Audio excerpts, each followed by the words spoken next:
yesterday. I know that the first class that we have, I got one slide ahead of the other one, so um, fifth hour, bear with me here because I know that you've already done this slide, but we'll pick up from right here. And this is just a sample video of what life would be like in the flipped classroom, so I figured today would be a good day to try it out. So here we go. But to pick up where we left off, one of the issues that the English king had was that these colonies in America were too far away for him to really be truly hands-on. So he couldn't really manage the colonies on a day-to-day basis. At the same time, like the citizens of England, the English colonists in America, they wanted to have a say in the laws that were governing them. So they started to form their own assemblies, very similar to the House of Commons back in England. We've already talked about the House of Burgesses in Virginia. They were one of the first. And then in Pennsylvania, William Penn allowed an assembly in his colony of Pennsylvania. As we know about him, he's a pretty open guy, very friendly, wanted people to have rights. And these assemblies worked pretty well.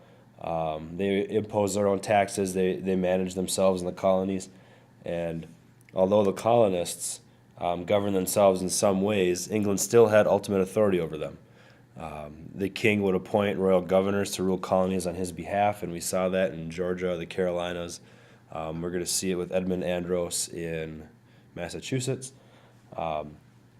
And one of the big issues and one of the kind of the overriding themes of the Revolution was that Parliament in England had no representatives from the colonies. So even though there were no representatives from the American colonies, Parliament back in England passed laws that affected those colonists.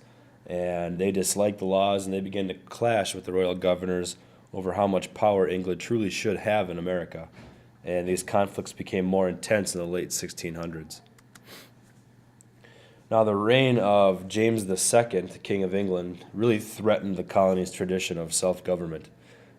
James, as you can see here on the right, he became king in 1685, and he wanted to rule England and its colonies with total authority. He wanted to control everything. One of the things that was going on in the colonies at the time was that the colonists were ignoring the Navigation Acts, specifically in Massachusetts. So they were smuggling goods and kind of doing what they wanted to because they were used to it. So the previous king, Charles II, had actually canceled the charter of Massachusetts. So King James combined Massachusetts and the northern colonies into one area. It was known as the Dominion of New England. And you can see it here on the left. It's a pretty wide area. And he appointed Edmund Andros the royal governor of the Dominion of New England. So one of the first things that Andros did is he ended their representative assemblies. He suspended them, and he only allowed one town meeting a year, which they were used to in Massachusetts, holding many town meetings almost weekly. So this was a slap in the face to New Englanders. So as a result, a lot of them were really mad. A lot of colonists were mad, and they refused to pay their taxes. They said that being taxed without having a voice in government violated their basic rights. So Andros, as you can see here, the curly-haired guy, he didn't really help the matter because what he did is he jailed the biggest complainers, the loudest protesters. The more you protested, the quicker you were thrown in jail. So at their trial, they were told things like, you have no more privileges left of you than not to be sold for slaves. So essentially, Andros is reiterating and solidifying the fact that these colonists don't have a lot of rights under the English way of life. So as a result, the colonists sent Increase Mather to England, and it didn't really work for them. He went over and talked to King James, but by the time he got over there, King James and Governor Andros were swept away from power in what's known as the Glorious Revolution of England. So the reason that the English Parliament decided to overthrow King James was because he didn't respect the Parliament's rights or English rights. What King James did is he tried to pack Parliament with officials who would overturn anti-Catholic laws. King James was definitely a Catholic, and as we know about religion in England from a couple chapters ago, England is a very Protestant nation. They have the Church of England, and they have basically gotten rid of their Catholic ways of life. So a lot of Protestants were in Parliament, and they were outraged. So after they were able to get King James out of, get him to flee because he was literally afraid of his life, Parliament went to James's Protestant daughter. Her name was Mary, and her husband, William of Orange. He had a background in leadership, and they wanted them to be the new king and the queen, but that did come with a few stipulations. William, as you can see here on the left, he was the ruler of the Netherlands. And then after James fled the country in 1688, Parliament slipped William and Mary into power, and this change in leadership was known as England's Glorious Revolution.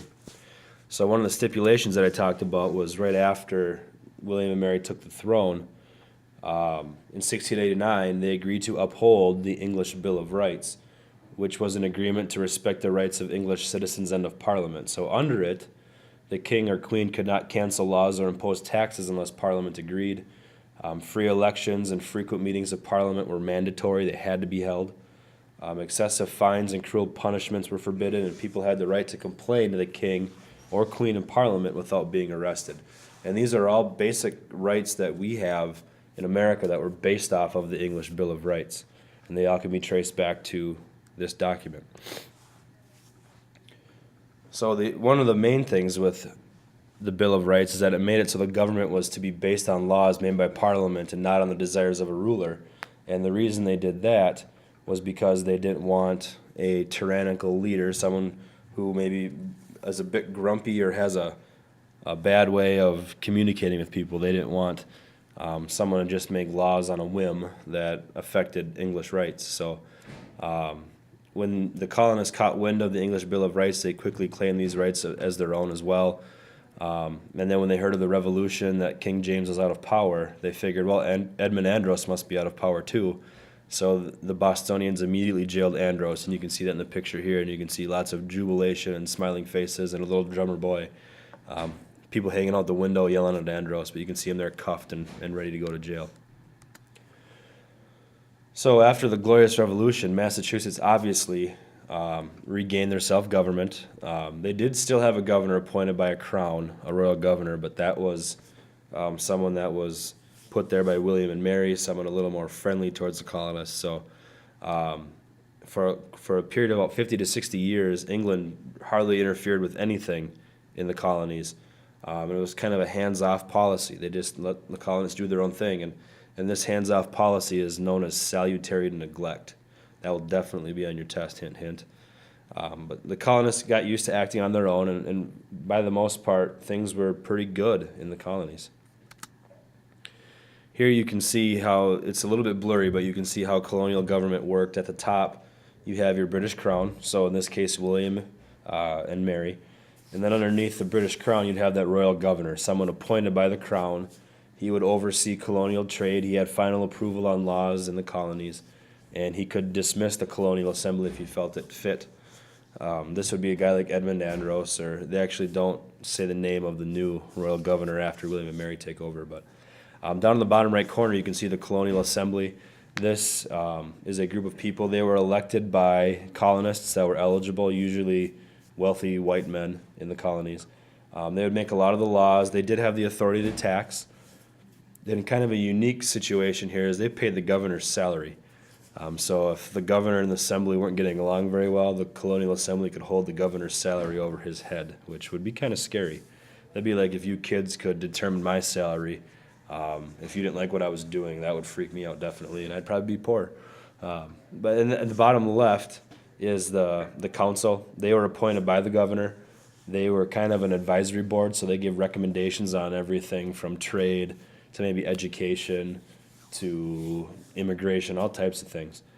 And they also acted as the highest court in the colonies. Now, one of the last things, what was kind of interesting yesterday when we talked about the different freedoms we have, is that a lot of you mentioned freedom of the press as being a big freedom in the United States, and it really is very important. And freedom of the press can oftentimes be traced back to this incident in 1735 known as the Zenger trial. This man right here, John Peter Zenger, was the publisher of the New York Weekly Journal. And what he did is he was put to trial for printing criticisms of the New York governor because the governor removed a judge and tried to fix an election, something that if happened today, you would probably go to jail for it. Not very good. So what had happened was he got a good lawyer, Andrew Hamilton. He defended Zenger at his trial, And Hamilton claimed that people had the right to speak the truth, which I think we could all agree is a good thing. And the jury agreed with him, and Zenger ended up being released. And that was kind of the beginning of freedom of the press, which is definitely, once again, a freedom that we take very seriously here in the United States. So English rights were part of the heritage that united people in the British colonies. And in our next section, which we'll start tomorrow, you will read about another unifying force, which was a war against the French and their Indian allies. So we're going to talk about the French and Indian War. So I hope you enjoyed this. Hopefully it wasn't too weird for you, and we'll see now how long it takes you to get through this stuff so you can have a good idea of what it would be like at home taking notes and listening to the lecture. So have a good day.